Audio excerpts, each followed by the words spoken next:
යාළුවෝ හැමෝම SS story tube channel එකට ආදරෙන් පිළිගන්නවා.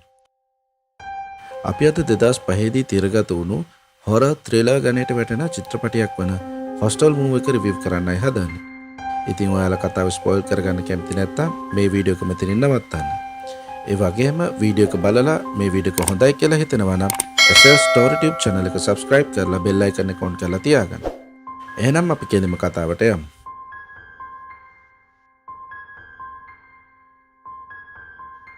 ෆිල්ම් එක පටන් ගන්නේ හරිම බය හිතෙන අద్భుත තැනකින්. එතන කවුරු හරි කෙනෙක් මස් කඩයක් වගේ එකක් පිරිසිදු කරනවා පේනවා. එතන බිම ලේ ඒ වගේම කවුරු හරි අතින් කැඩිලා ගිය දත් ටිකක් බිමට වැටෙනවා පේනවා. ඊට පස්සේ අපිට පෙන්නන්නේ පැක්ස්ටන්, ජෝස් සහ ඔලි කියලා යාළුවෝ තුන්දෙනෙක් කාර්යබහුල පාරක ඇවිදගෙන යනවා. පැක්ස්ටන් සහ ජෝස් කියන්නේ ඇමරිකාවේ ඉඳන් ආපු උපාධි අපේක්ෂකයෝ දෙන්නෙක්. මේ දෙන්නා මෙයාලගේ අයිස්ලන්තයේ ඉඳලා ආපු යාළුවා එක්ක යුරෝපය පුරා සංචාරය කරනවා. ඇත්තටම මෙයාලා දෙන්නට මේ ට්‍රිප් එක යන ප්‍රධානම හේතුව උනේ දෙන්නගෙම ලව් එක බ්‍රේක් වෙලා තිබුණ නිසා. ඉතින් ඒක අමතක කරන්නයි පොඩි වෙනසක් කරන්නයි තමයි මෙයාලා මේ ගමන ආවේ.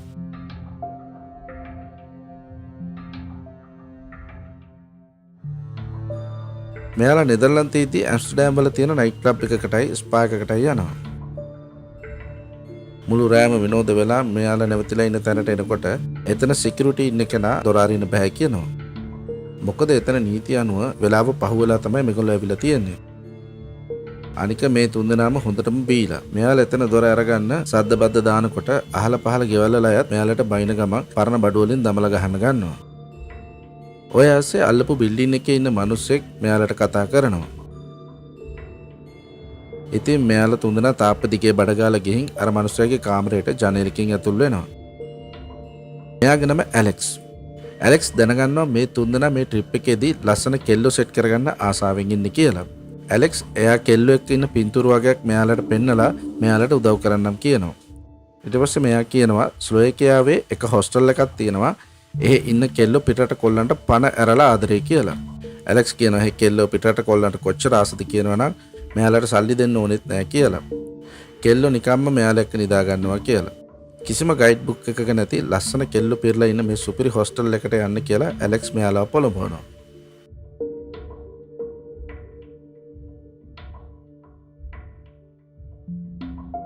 ඉතින් පහවදා උදේම මෙයාලා තුන්දෙනා තමන්ගේ හීන සැබෑ කරගන්න හිතාගෙන ස්ලෝවේකියාවට යන පළවෙනි කෝච්චියම ගොඩ වෙනවා. කෝච්චියේදී මෙයාලට ඕලන්ද ජාතික ව්‍යාපාරිකෙක් හම්බ වෙනවා. මිනිහා මෙයාලා එක්ක කතා කරලා එයාගේ දුවගේ පින්තූරයක් පෙන්නනවා. මේ කොල්ලෝ තුන්දෙනා කියනවා මෙයාලා ස්ලෝවේකියාවේ යනවා කියලා. එතකොට අර මිනිහා කියනවා එහෙ කෙල්ල මරු කියලා. ඊට පස්සේ වැඩේ ටිකක් අමුතු වෙනවා. මේ මනුස්සයා කැම පෙට්ටියක් අරන් අතින් කන්න පටන් ගන්නවා. අර කොල්ලෝ තුන්දෙනා අහනවා ඔයාට ගෑරප්පුවක් ඕනද කියලා. එතකොට මිනිහා කියනවා මම කැමතියි මා වෙනුවෙන් මැරෙන දේත් එක්ක කෙලින්ම සම්බන්ධයක් තියාගන්න කියලා. එක පාරට මිනිහා ජෝස්ගේ කකුල අල්ලනවා. ජෝස්ට ඒක පට්ට අප්පිරිය හිතෙනවා. මිනිහා ඉක්මනට එතනින් යන්න යනවා. පැක්ස්ටනුයි ඔලි ඒකට hina වෙනවා. ටික වෙලාවකින් මෙයාලා ස්ලෝවේකියාවට එනවා. හැබැයි එතන බලද්දි මුළු පරිසරයම නිකන් පාළු වනාන්තරයක් වගේ. මෙයාලා එතනින් ටැක්සි එක නැගලා නගරයට යනවා. නගරය නම් හරිම ලස්සනයි. හොස්ටල් එකට ගියාම මෙයාලා පුදුම වෙනවා. මොකද ලොබිය පිරලා තියෙන්නේ පට්ට ලස්සන කෙල්ලන්ගෙන්. වාලා කියලා රූප සුන්දරයක් තමයි මෙතන පිළිගැනීමේ නිලධාරණයට ඉන්නේ. එයා මෙයාලට කියනවා දැනට කාමර නැහැ. එක කාමරයක් තියෙනවා. කැමති නම් ඒක බෙදාගෙන ඉන්න පුළුවන් කියලා. ඉතින් මෙයාලා කැමති වෙනවා. කාමරයට යනකොට එතන හිටියේ කෙල්ලෝ දෙන්නෙක්. එක්කෙනෙක් නටාලියා අනිත් එක්කෙනා ස්වෙට්ලානා. මෙයාලා දෙන්නම ස්ලෝවේකියානු කෙල්ලෝ දෙන්නෙක්. මේ කෙල්ලෝ දෙන්න මෙයාලට ආරාධනා කරනවා ස්පා එකකට යමුද කියලා.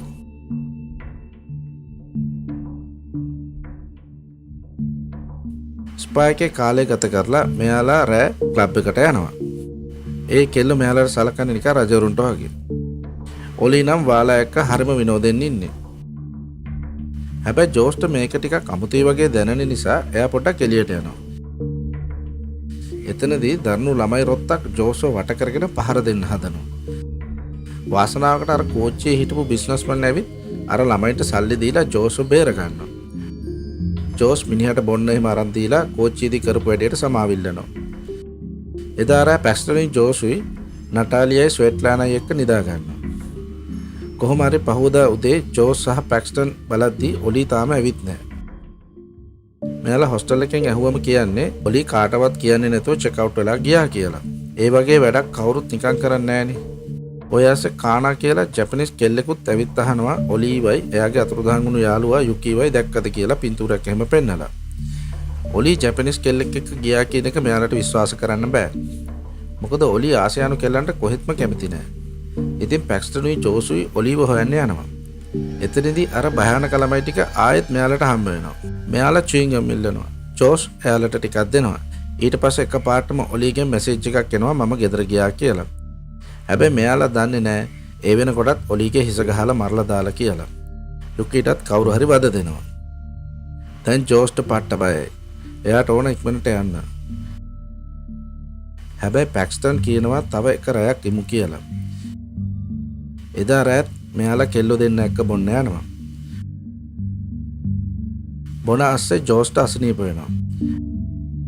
එයා කාමරයට යද්දි වාලා තමයි එයාව කාමරයට යවන්නේ. ජෝස් සිහි නැතුව වැටිලා ඉද්දි මිනිස්සෙක් ඇවිත් එයා දිහා බලන් ඉන්නවා. ජෝස් ගියාට පස්සේ පැක්ස්ටන්ටත් අසනීප ගතියක් දැනෙනවා. එයා ක්ලබ් එකේ ටොයිලට් එකට යන්න හදද්දි වැරදිලා ගබඩා කාමරයකට යනවා. එතන දොර ලොක් වෙනවා. පැක්ස්ටන්ට එතනම නිින්ද යනවා.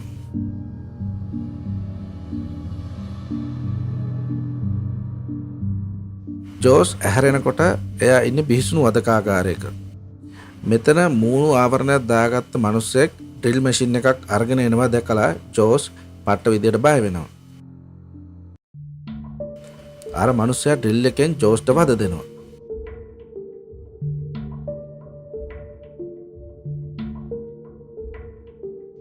බලද්දි මේ වදකයා අර කෝච්චියේදී හම්බුණු ලන්දේසි ව්‍යාපාරිකයාමයි. මිනිහා කියනවා එයාට ශල්‍ය වෛද්‍යවරයෙක් වෙන්න ඕන වුණත් අත්වැවුලන අසනීපය නිසා ඒක කරගන්න බැරි වුණා කියලා. ඊට පස්සේ මිනිහා ජෝස්ගේ මාංචු ලිහලා දැන් නුඹට යන්න පුළුවන් කියලා දොර අරිනවා. හැබැයි ජෝස්ට නැගිටින්න බෑ. මොකද මිනිහා ජෝස්ගේ කකුල් වල ස්නායු කපලා. ජෝස් බඩ ගහගෙන ගිහින් යන්න හදද්දී අර පිස්සු ව්‍යාපාරිකයා ජෝස්ගේ බෙල්ල කපලා මරලා දානවා. පැක්ස්ටන් පස්සේ අවදි වෙලා හොස්ටල් එකට එනවා. මෙතනදී මෙයා දැනගන්නවා මෙයා චෙක් අවුට් වෙලා කියලා සටහන් වෙලා තියෙනවා කියලා. පැක්ස්ටන් කියනවා මම චෙක් අවුට් උනේ නැහැ කියලා. එයා ආයෙමත් කාමරයක් ගන්නවා. කානා ගැන ඇහුවම එහෙ අය කියනවා දැක්කේ නැහැ කියලා. පැක්ස්ටන් ආයෙත් අලුත් කාමරයකට යද්දි කලින් වගේම කෙල්ලෝ දෙන්නෙක් එතනත් ඉන්නවා. මෙයාලත් ඉතින් අර වගේම ක්ලබ් එකකට එහෙම යමු කියලා මෙයාට කතා කරනවා. පැක්ස්ටන් තනියම ජෝස් හොයන්න යනවා. කලින් පින්තූරේ තිබුණු ගොඩනැගිල්ල කොහෙද කියලා එයා හොයා ගන්නවා. හැබැයි අර නපුරු ළමයි එයාගේ ෆෝන් එක උදුර ගන්නවා. පොලිසියට ගියත් එයාලා කියනවා කරන්න දෙයක් නැහැ කියලා. පැක්ස්ටන් නටාලියාව බාර් එකේදී දැකලා ඇයට තර්ජනය කරනවා. නටාලියා කියනවා යාළුවෝ ආර්ට් ෂෝ එකක ඉන්නේ කියලා. එයාව අර පරණ ගොඩනැගිල්ලට එක්කයි යනවා. එතන සල්ලි තියෙන මිනිස්සු බොඩිගාඩ්ලා එක්ක එනවා යනවා පේනවා. ඇතුලේ මොකද්ද තියෙන්නේ කියලා ඇහුවම මිනිස්සෙක් කියනවා සල්ලි ඔක්කොම උනත් වියදම් කරන්න පුළුවන් තැනක් කියලා. පැක්ස්ටන් ඇතුළට ගියාම දකින්නේ පුදුම හිතෙන දෙයක්. අර ලන්දේසි ව්‍යාපාරිකයා ජෝස්ගේ සිරුර කපනවා.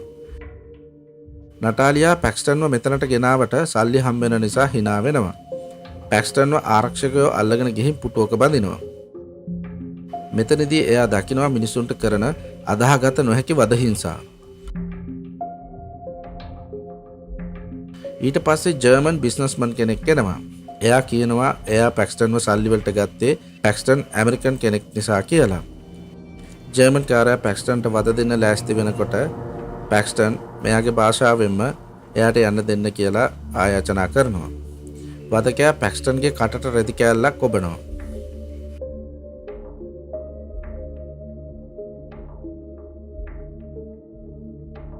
වදකයා පැක්ස්ටන්ව මරන්න ආයුධයක් තෝරන්න පරක් වෙනවා. පස්සේ මිනිහට කියතක් හම්බ වෙනවා. පැක්ස්ටන්ව කපන්න හදද්දි කටේ රෙදි කෑල්ල නිසා පැක්ස්ටන්ව වමනේ දාලා හිර වෙලා මැරෙන්න යනවා. වදකයාට ඕන පැක්ස්ටන්ව එයාගේ අතින් මරන්න. ඒක නිසා එයා රෙදි කෑල්ල අයින් කරද්දි පැක්ස්ටන්ගේ ඇඟිලි දෙකක් කැපෙනවා. හැබැයි එක පාරටම අර වදකයා ලිස්සලා වැටෙනවා. කීත මිනිහගේම කකුල උඩට වැටලා මිනිහව කැපෙනවා. පැක්ස්ටන් ඉක්මනට බැමිලි හාගෙන වදකයාගේ ඔළුවට වෙඩි තියනවා. ඊට පස්සේ වෙන කටහඬකින් ගාඩ් කෙනෙක්ට කතා කරලා එයාවත් මරලා යතුරු ටික ගන්නවා. පැක්ස්ටන් වදකයෝ අඳින ඇඳුමක් ඇඳගෙන හැංගිලා යනවා. මිනිහා මලසිරුර තියෙන කරත්තයක හැංගෙනවා. ඒ කරත්තය මස් කපන කාමරයට අරන් යනවා. එතනදී පැක්ස්ටන් දකිනවා ජෝස්ගේ ඇඟ කපන්න ලෑස්ති කරනවා. එතන හිටපු මස් කපන මිනිස්සයා මස් කෑලි පූර්ණුවට දාද්දී පැක්ස්ටන් නැගිටලා මෙයාට හොඳටම ගහනවා. ඊට පස්සේ එයා ලිෆ්ට් එකකින් බේරිලා යනවා. පැක්ස්ටන් හොරෙන් මෙතන ගනුදෙනු කරුවන් ඇඳුම් අඳින කාමරයකට යනවා. එතන ජනේලෙන් බලද්දී එයාට පේනවා පොලිසියත් මේ වැටේට හවුල් කියලා. එයා හොඳ මිනිහෙක් වගේ ඇඳගෙන ඉද්දී ගාඩ්ලා හොයනවා පැනලා ගිය හිරකරුවව. පැක්ස්ටන් අරගත්ත ජැකට් එකේ සාක්කුවේ තිබිලා එලයිට් හන්ටින් ක්ලබ් කියලා කාඩ් එකක් හම්බ වෙනවා. ඒකේ තියෙනවා රුසියානුවෙක්ව මරන්න ඩොලර් 5000යි, යුරෝපීය ජාතිකයෙක්ට 10000යි, ඇමරිකන් කෙනෙක්ට 25000යි කියලා ගණන් එහෙම ලියලා. එතනට මෝඩ පහේ පෙනුමක් තියෙන ක්ලයන්ට් කෙනෙක් ඇවිත් පැක්ස්ටන් එක්ක කතා කරනවා. මිනිහා කියනවා සල්ලි වැඩි වෙලා කම්මැලි නිසා මේ වගේ දෙයක් කරන්න ආවා කියලා. මේ ක්ලබ් එකේ අයට විශේෂ ටැටූ එකක් එහෙම තියෙනවා. ඉතින් මිනිහා පැක්ස්ටන්ගෙනුත් අහනවා ඔයාගේ ටැටූ එක පොඩ්ඩක් පෙන්නන්න කියලා. වාසනාවකට වගේ ගාඩ්ලා ඇවිත් ඒ මිනිහයාව එතනින් එක්කගෙන යනවා. පැක්ස්ටන් ඒ මිනිහයාගේ තුවක්කුවත් අරන් එතනින් පැනලා යනවා. පැක්ස්ටන්ට යතුරුත් එක්කම කාර් එකක් හම්බ වෙනවා. යන්න හදද්දී කනා කෑ ගහන ශබ්ද ඇහෙනවා. Tamanට විතරක් බේරලා යන්න පුළුවන්කම තිබුණත් පැක්ස්ටන් ආයෙත් ඇතුළට යනවා. අර මෝඩ ක්ලයන්ට් කනාගේ ඇහැකට බ්ලෝ ටෝච් එකකින් වද දෙනවා. පැක්ස්ටන් මෙයාට වෙඩි තියලා මරනවා. හැබැයි කනාගේ එල්ලිලා තිබුණු ඇහැ කතුරකින් කපලා අයින් කරන්න පැක්ස්ටන්ට සිද්ධ වෙනවා. පැක්ස්ටන් තුවාල වුණු කනා එක්කම කාර් එකෙන් පැනලා යනවා.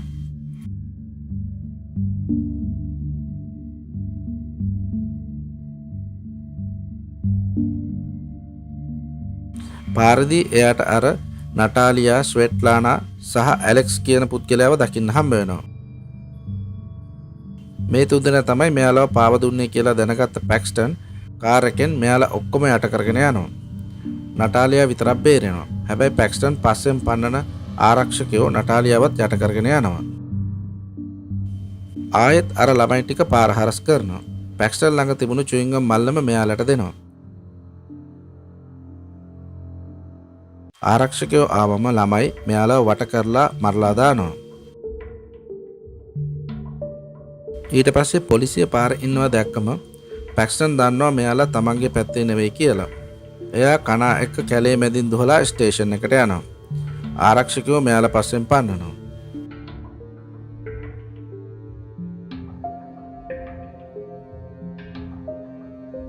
ස්ටේෂන් එකේදී කනා කණ්ණාඩියකින් තමන්ගේ විකෘති වුණු මූණ දකිනවා. ඒක දැකලා බලාපොරොත්තු අත්හරින කනා එන කෝච්චියකට පැනලා සිය දිවි හානි කරගන්නවා. මේ කලබල ඇස්සේ පැක්ස්ටන් කෝච්චියට නැගලා බේරලා යනවා.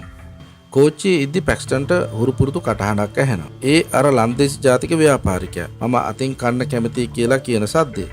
කෝච්චිය ඕස්ට්‍රියාවේ නතර කරාම පැක්ස්ටන් මිනිහා පස්සේ යනවා. මිනිහා එයාගේ පුංචි දුවව හම්බෙන්න ඇවිත් ඉන්නේ. පැක්ස්ටන් වෛරයෙන් පිරලා මිනිහා টয়ලට් එකට යනකම් බලන් ඉන්නවා.